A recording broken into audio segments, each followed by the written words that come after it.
Hi, we're here. The game has just started, and we're in an exciting game here. You're on X-Able, and I'm Rob Rowan, and I'm with Diane Trottier. And this is a game between the Saints and the Calgary Selects. Very important game. Hi, Diane. How you doing? Great. How are you? Good. They started a little bit quick for me. I was still trying to figure out who everybody was. All right, let's get this action going here. This Calgary team is unbeaten so far, and there's why. Mike Falconer with that great shot there. He's been a real force to be reckoned with. And if you watch this guy, Chad Wilson, look at this. He's got quite a shot, very accurate. Yes. Now, have you faced both these teams at this point? We have. The very first game of the tournament was us versus the Calgary team, and they defeated us. And last night... Oh! That's a nice shot against Cyril Heights. Another shot by Falconer. And Wilson clears it up. And last night we defeated the Saints. Right, I remember that game. That was a great game. It was a great game, yeah. Absolutely. That was... There's again, here comes this Calgary team coming right out of the bat. They're really big. Another shot on goal. They are kind of shooting at will here a little bit. Yeah, very aggressive team, very offensive team, but also very strong defensively, the Calgary team. Okay, Bedford there blocking that. And here comes Nathan Grothgos and Mike Falconer on a kind of Jen Handsome. And it looks like it was a stop there by Cyril Hanks. Well, I'll tell you what, so far, Calgary's 5-0, and the Saints are 3-1.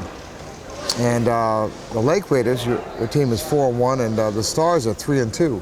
So this is a very important game as far as seeding goes. Absolutely, it is. And you guys, I know, are playing the Rock a little later on, so that'll be a fun game to see Toronto versus Toronto. Oh, a shot and a score by Mike Falconer. What a shot that was. He turned around and just put that one right into the goal. That was sweet. That was a great goal by Falconer.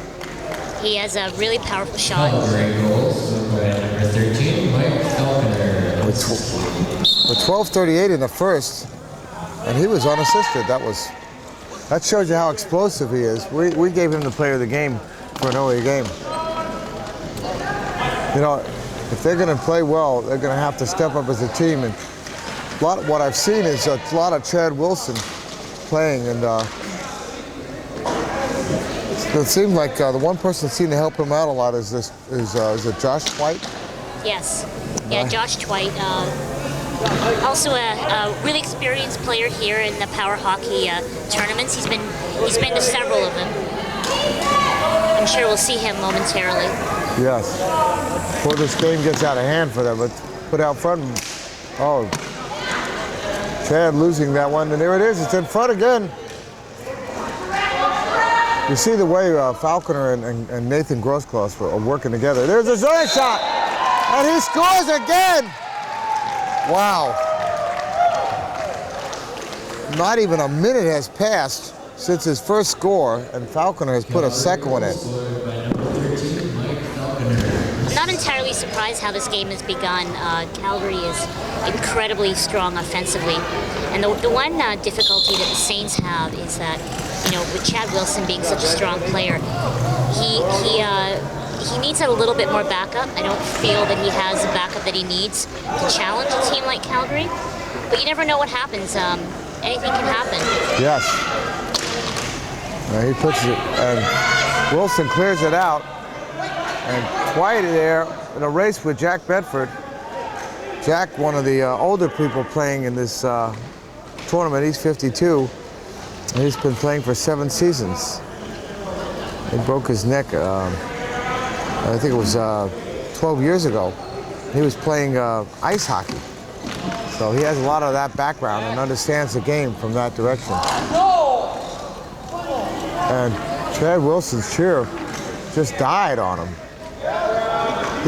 That's one of the most frustrating things that can happen to you when you're playing. In a critical moment, the chair goes down, and it's just so frustrating. I know exactly what that feels like. So it stopped again. He's having problems, and he's not going to be able to play. without his just. They're gonna have to probably call timeout at some point and get when they get, you know, 'cause that could be a really cause a big quick goal. Oh, they're behind the net. He's stopped again. This is the third time in less than a minute. A lot of problems for Chad Wilson right now. Mike Falconer trying to put another one in. I would think he'd want to go back to his bench and have the chair looked at.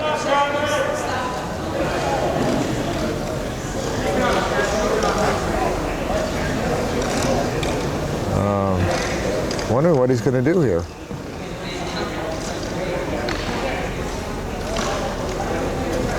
They do have the people here from Rehab Tech who are here to help as a technical provider of this service. So I think we need to have a Rehab Tech thing, but let's see if Chad can keep his chair going long enough to maybe get some offense going for this team. By the way, I need to mention our sponsor, Autobach, who is sponsoring the Power Hockey Cup. And here's a nice little Dwight with a shot out in front. If Hughley had been there on time, I think it would have been a nice goal. He waits. Oh, Falconer takes it away. So far, that was the first good opportunity that we saw for the Saints. Oh, puts it out in front of the goal. And oh! Oh, that was a close one. White got there quicker than Falconer and almost put it in. And that was Jeff Barrett in front of the goal there.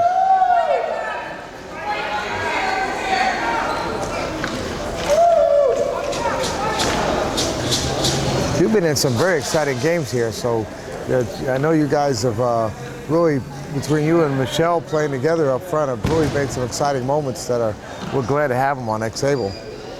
It's been a pleasure being on this team. I think we have such depth of talent, and it's, you know, regardless of the final outcome, I have been so proud of my team and how well we've done. And the next couple of games are going to be mighty interesting. Well, I'll tell you what.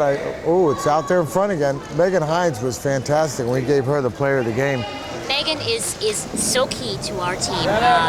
She is an absolutely brilliant defenseman. Well, you know, she doesn't have the mobility in some ways of arm control, but she knew where to put the chair. She absolutely, and that is exactly what makes her a good player. And that's the key to power hockey is, you know, it's not just about whether you got a good shot. It's how you use your chair. And that's exactly what Megan Hines does. Well, Cindy Condon there was blocked a couple of shots helping out the goalie there. And they're playing really basically almost a 2-goal there, the way that they're playing. Yeah. Here comes Chad. His chair seems to be working a lot better. And he put it off number 12, which is CJ Ginther, who's back is in the game.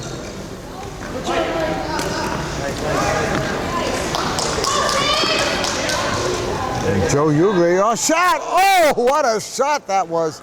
Just hit the crossbar at the top.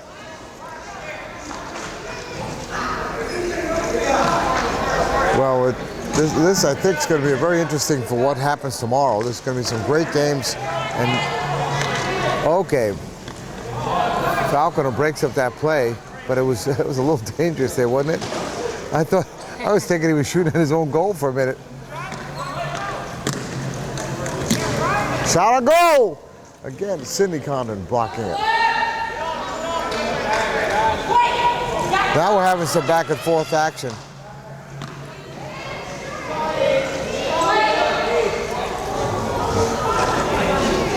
You know, it seems like Chad's chair has finally calmed down.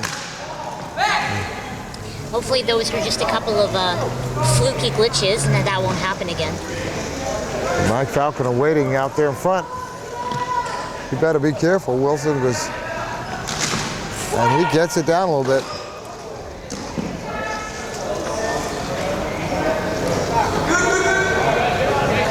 White coming in.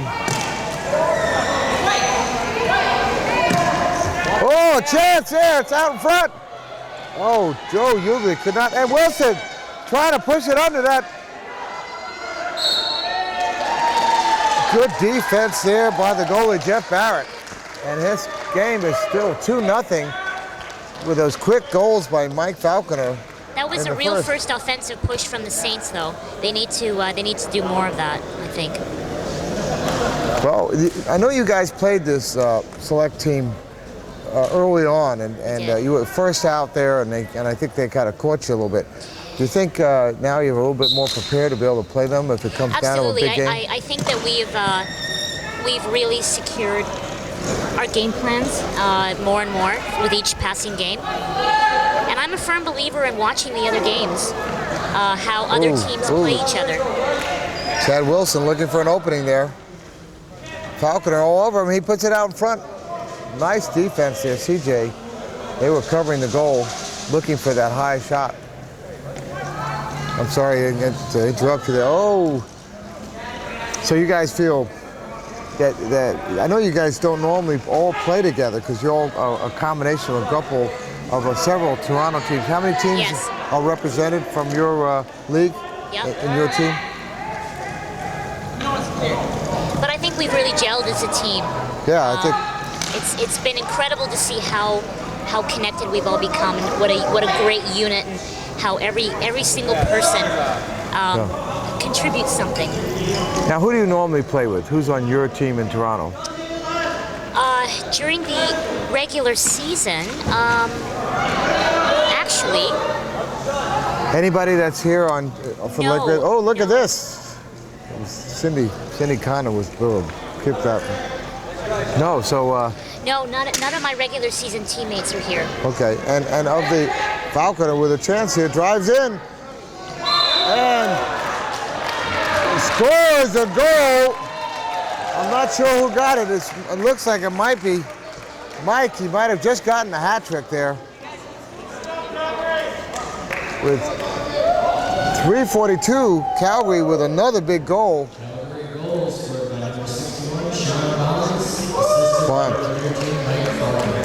Falconer with the assist.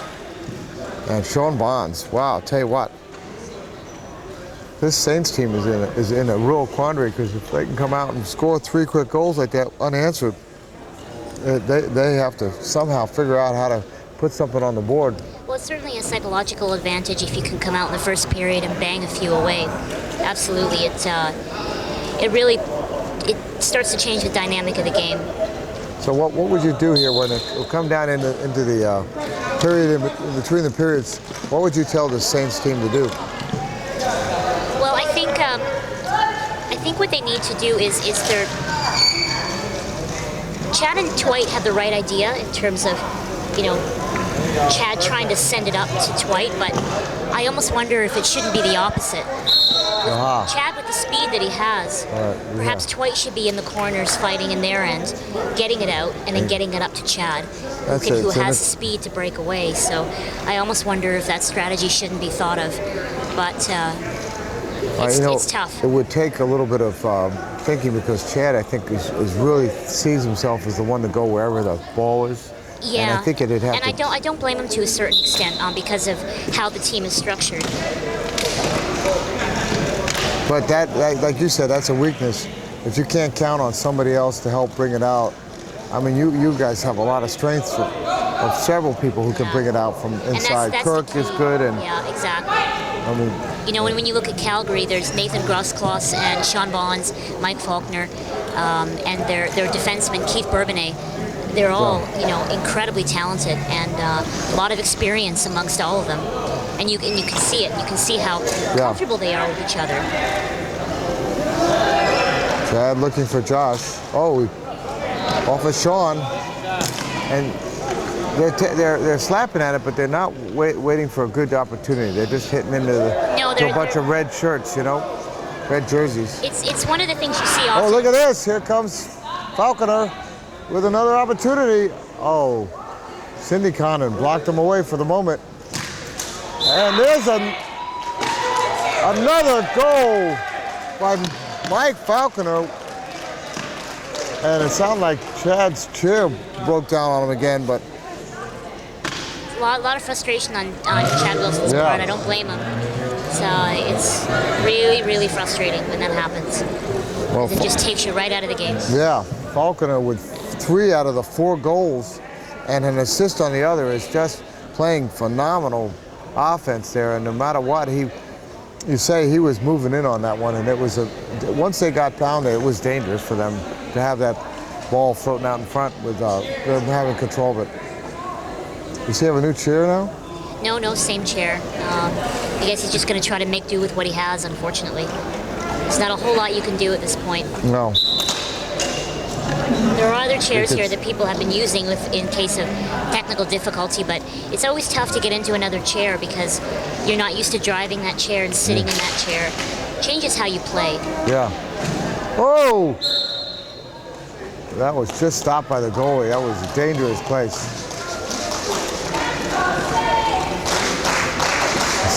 Saints fans here trying to put some energy up to get this thing going. I think maybe the dinner break has really affected the Saints. They kind of lost the momentum they've been playing. I think the Saints, their one loss was to the Stars, wasn't that it? I believe so. Yeah, their sister team. Well, then we also defeated the Saints as well. Oh, you did? Okay, so.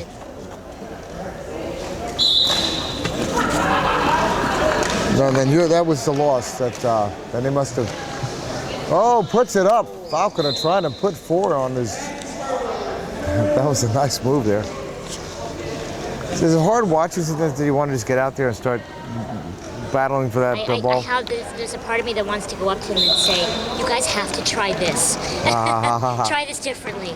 Because that's a key part of this, is that if you're not getting the results that you want from the way you've been playing, change up your strategy. Oh, look at this, an opportunity, but Joe could not get a stick on it. You got it, dude. Don't worry about it. Play. I believe that's going to be a penalty. Okay. Okay, a penalty that'll go into the second period. That's to Sean Bonds. Bonds will give them an opportunity. Let's see how aggressive they come out. Some of the teams, when I've seen a penalty, they don't seem to take advantage of that man advantage and really put the pressure on. They've put Nathan Grosskloss back out there for Calgary. Calgary penalty, 2-minute minor, number 61. Well, Sean did a good job coming in there with that goal. And so I don't think anything was lost, but we have seen out of play. This basically, the way that this set up with this padding is how most of the hockey arenas are set up, with the padding around the outside. It's familiar. Certainly I played in this space before, in similar spaces. Sometimes the boards can be a little bit lower, a little bit higher. In our regular season, we play in a gymnasium, and we just have walls. We don't actually partition off the gym. So you do have to keep in mind that, it can be a little easier to play in a gym, because when the ball bounces off the wall, it's still in play. Whereas here, it bounces over the boards and the whistle gets called. So you've got to try to keep the ball down as much as possible. Otherwise, you're just going to get whistle after whistle after whistle. I hear you. All right, well, we'll be right back for the second period. Bob Rowan here with Diane Trottier. You're on next table.